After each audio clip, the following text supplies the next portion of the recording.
12th of April 2026. After 16 years in power, Viktor Orbán lost the Hungarian elections. Unbelievable. I walked to the Hungarian parliament that evening, and I have never seen Budapest like that before.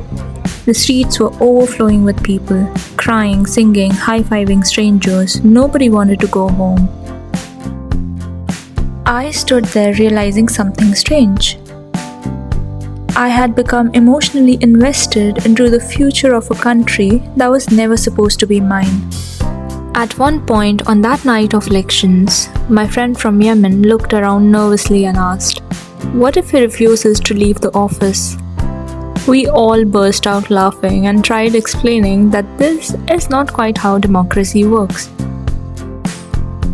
But later, I kept thinking about that moment. Because depending on where you're coming from, the idea of democracy can feel guaranteed or uncertain, isn't it?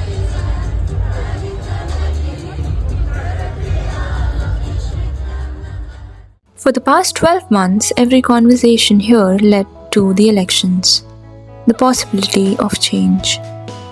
Nobody really knew what would happen. I didn't plan to care this much. I came here as a visitor, a temporary person in a temporary place.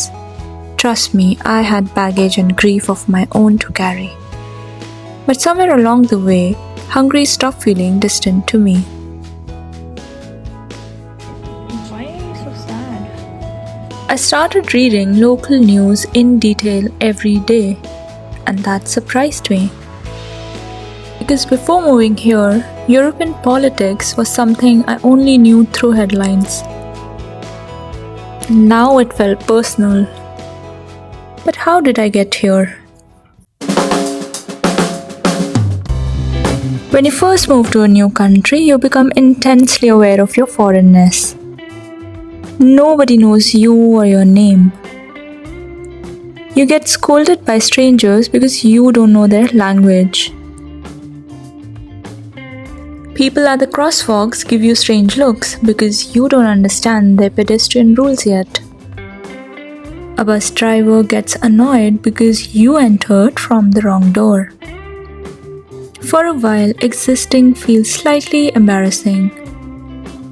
And honestly, it's equally frustrating for you having to translate ingredients every time you go to a restaurant or a grocery shop.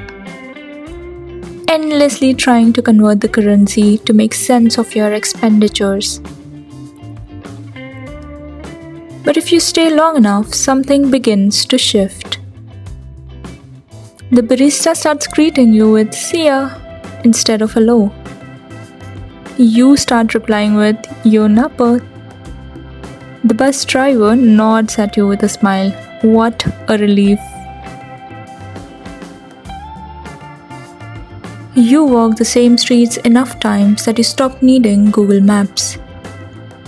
And one day you realize this unfamiliar place is in your bones now.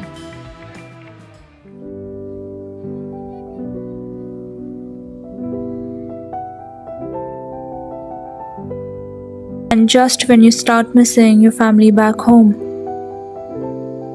just when you feel the ache of distance taking over your existence, you find people who understand what it means to build a life in a place that's not yours. I think often about friendships that found me here. The people who also arrived carrying homesickness, ambition, uncertainty.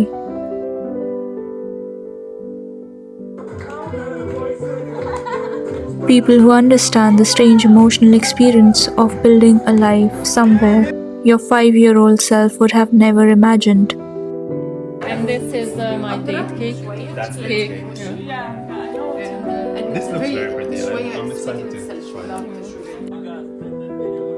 We cooked together, shared meals on festivals, helped each other survive winters emotionally, and slowly, without planning to, we became family to one another in a faraway land.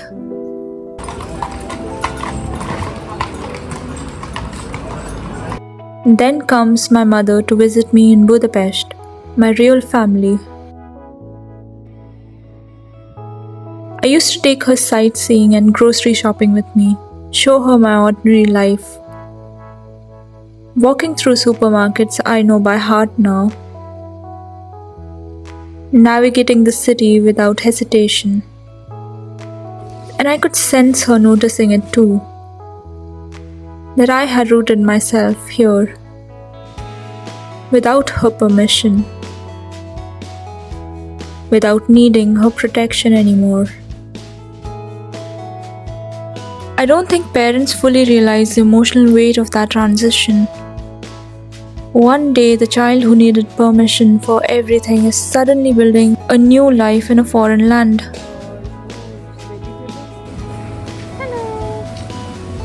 One evening, she met many of my friends for dinner.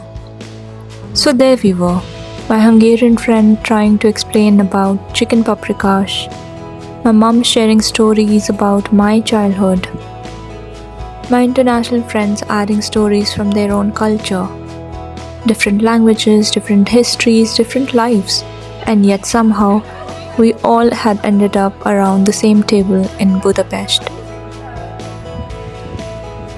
I cannot fully explain why that moment affected me so deeply, but sitting there watching everyone laugh together, I quietly thought, my old life and this new one had finally merged and become complete.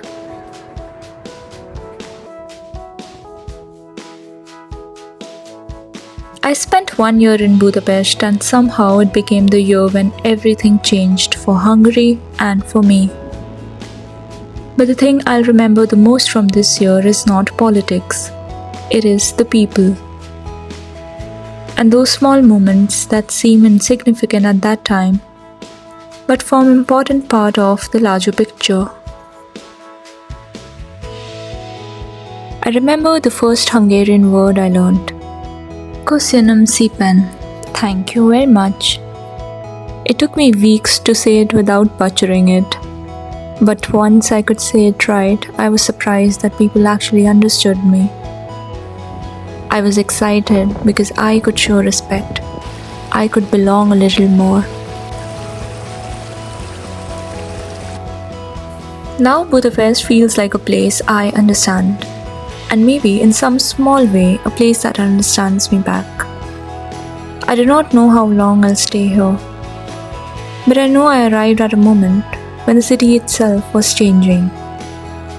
And years from now, I'll probably not remember every political detail. I'll remember the feeling instead. Walking through those streets at night of election. My mother by my side here in the dead of winter. A city holding its breath between exhaustion and hope. Uncertain, tired, alive. Köszönöm szépen. Just lying in my bed, these things don't matter to me. I'm just lying in my bed, I've got a dream to fulfill. I'm just lying in my bed, these things don't matter to me.